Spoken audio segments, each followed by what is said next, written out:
Намалениот број на ученици и тужбата за сегрегација на учениците од ромската заедница се причините што почнува процесот на затварање на општинското основно училиште Гоце Делчев во Штип.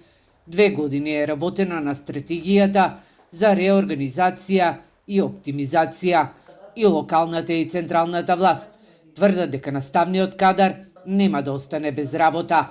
Од новата учебна година, од септември, нема да има образовен процес за учениците во прво и во шесто оделение. Во наредните 5 години процесот треба да биде затворен за деветолетката Гоце Делчев, во која учат околу 600 ученици. Морам да потенцирам дека одлуката е да во наредните 4 до 5 години остане правниот субјект Гоце Делчев, основно училиште Гоце Делчев.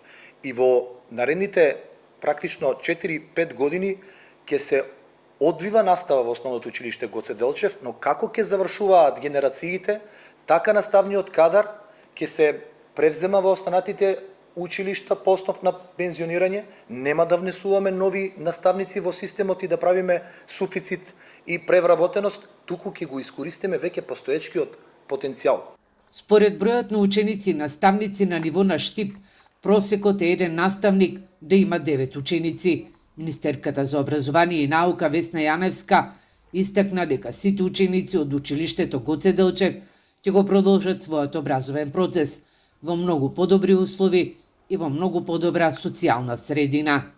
Децата ќе си продолжат така како што сакаат, во кое училиште ќе одберат да учат, таму и ќе учат.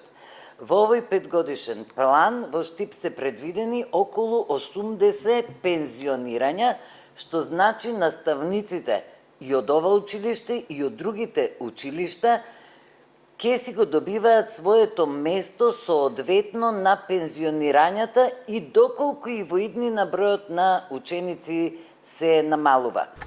Инаку зградата на деветолетката Гоце Делчев, која е во централниот дел на градот, ќе биде преземена од Универзитетот Гоце Делчев.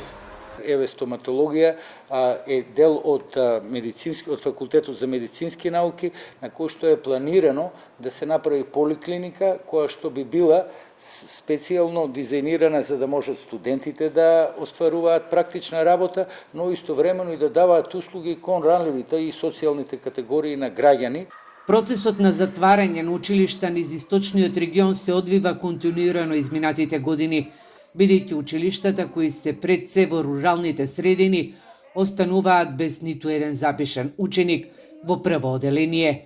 Податоците на Државниот завод за статистика покажуваат дека природниот прираст на населението во 2024 година е во дебел минус. Се родиле само 936 новороденчиња, а починале 1974 граѓани во 11 општини во источниот регион.